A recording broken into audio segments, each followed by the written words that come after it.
We have with us David Hinds and Lyn Hinds, who are the co-winners of the Rock Indie category this year. Welcome, guys. Thank you, Alan. Thank you, Alan. Your song is Crack of a Whip. Yes. What's that all about? Over to Lyn.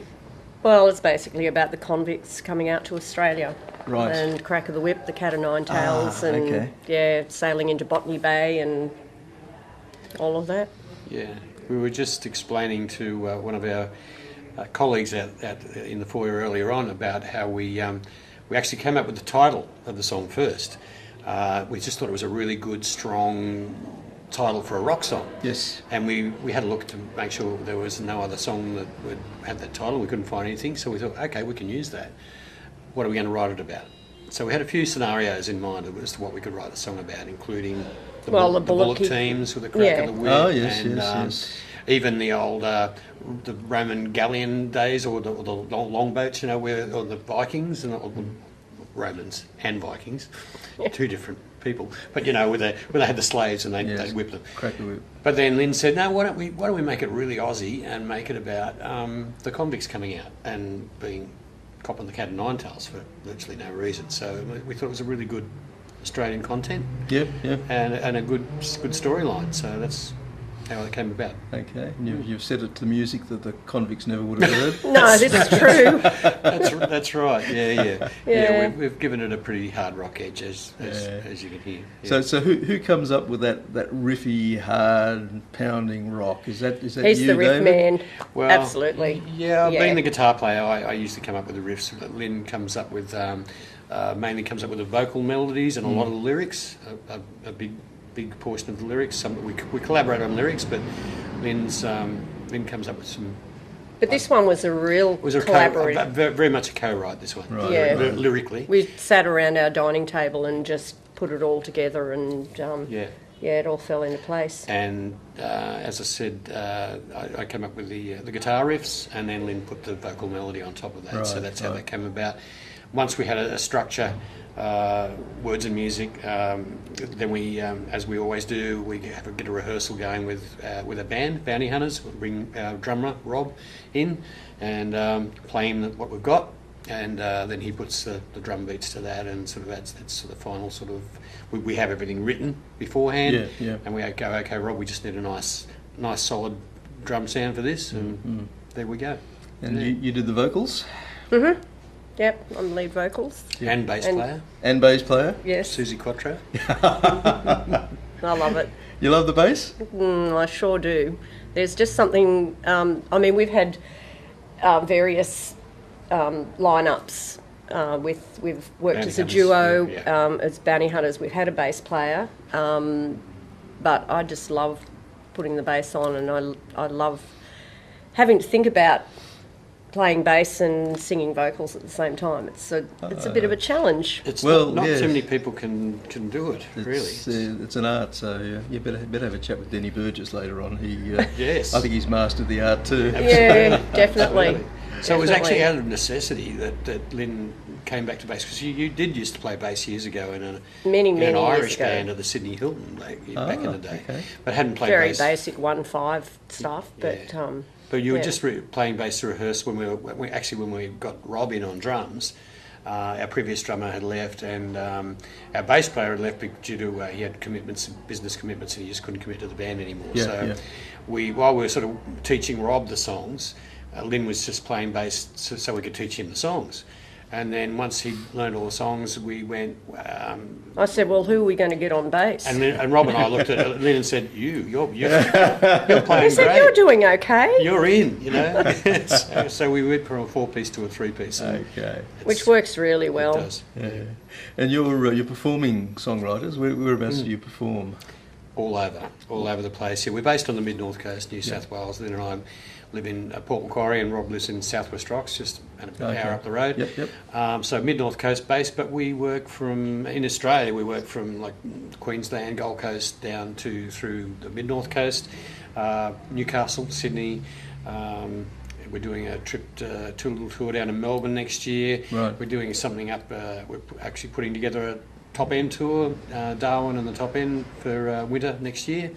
But we also this year we were over at the Bay of Islands in New Zealand playing Yeah, the in Bay of- August. in August playing at the Jazz and Blues Festival over there, right, okay. which was fantastic. It was wonderful. So, yeah. And then Sydney Blues and Roots Festival at the end of October, Yep. which was Okay. great too. So it's really, yeah, we've done a few festivals this year, which has been great because you can really play your original stuff at festivals, which is fantastic. You know, when we're doing pub and club gigs, you have to mix some covers in with it, of course, because that's what they want to hear. We'll do mostly covers. Mostly covers, but we always throw Throw a few originals in. But Yeah. at festivals, you can do like a whole set of originals, which is just a dream, isn't it? Yeah, we Yeah. love that. Yeah.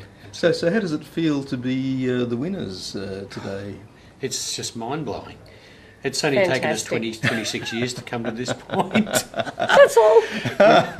We've been well, individually we've been writing songs. Well, I wrote my first song when I was 14. I just said to Lyn yesterday, when did you write your first song? And she said when she was 15. So we've both been writing songs pretty much all our lives, but we've collaborating for 26 years. Yeah. Before we even got together as a couple, we were sort of working as Lyn was coming into my studio with her original songs, and we were collaborating on that.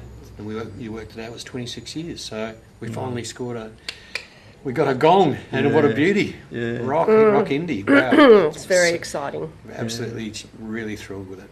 Yeah. So in terms of your songwriting process, I know we've spoken about Cracker Whip, which Yep. is, I guess, is a bit of storytelling. Yep. Do you have other themes that occur in your songs, emotional themes, for example, rather than historical? Definitely. Very much so. Our last album is a very emotional album. It's called Roller Coaster. Roller Coaster, what a ride. Yeah. Yeah, it was over the past few years. We've had aging parents and who've gotten sick and passed away, and a lot of things, sort of personal, emotional things have happened, and we've turned them into songs. But of course, even the first album we collaborated on as a duo back in 1996 was called. We had a duo called Balance. This is before Bounty Hunters days, Right. And we had our first album was called From the Heart, and it really was. It was all very heartfelt. Basically, Romantic. It was love songs. It was an album full of love songs. Well, we'd only just gotten together, so Yeah, and then we had the first Bounty Hunters album, which is our self-titled album. We had a lot of personal experiences on that as well. and just scenarios. Yes, That's- and things like sit at a after a couple of gigs on the weekend on a Sunday afternoon where you've done some really big gigs and you're pretty tired and you're just sitting at the bar having a wind down drink, and then we turned that into just cruising, as sitting at the bar looking down the barrel of another Chivas Regal. That was the opening line. So there. I like that line. Yeah. That's a good one. And that was just all about kicking back on a Sunday afternoon, and we turned that into a song. But there are also there's the other side, isn't it? There's the storytelling Yeah. side, which was like Crack of the Whip and like Silencio on from that album, that first album. Yeah. So we'd been to Rome, and we'd been to the Sistine Chapel, Oh, right, and yes. which was just mind blowing. And there's a security guard in the Sistine Chapel, and because it's supposed to be very quiet, but of course everyone's in there, and once the ambient noise level gets up, and people go, oh, look at that.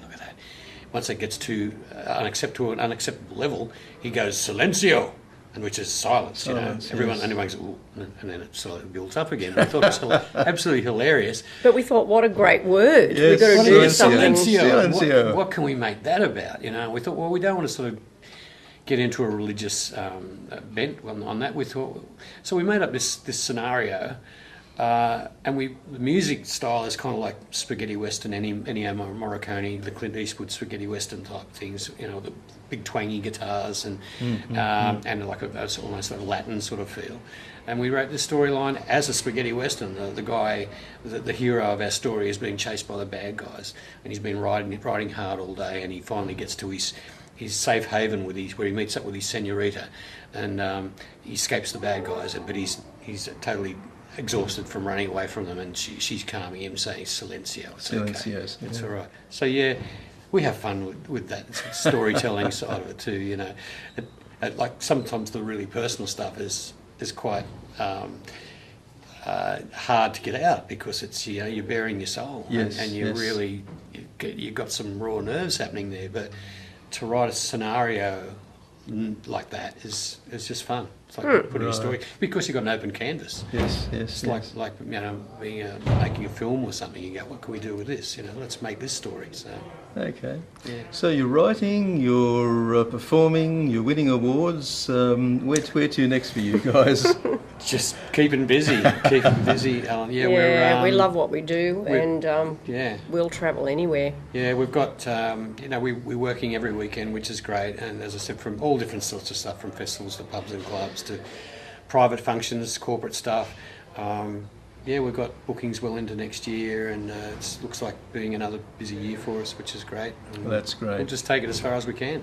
And we'll keep writing. Absolutely. And you'll keep writing. Absolutely, Hopefully yeah. winning some more.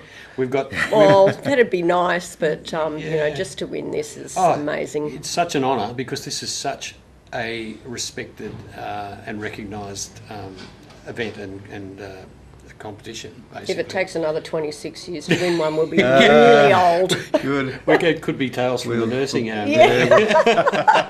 We'll hire some walking frames for you. Yeah, exactly. Okay, thanks guys. Thank you very much. David and Lyn Thanks, Hinds. Alan. Thank you.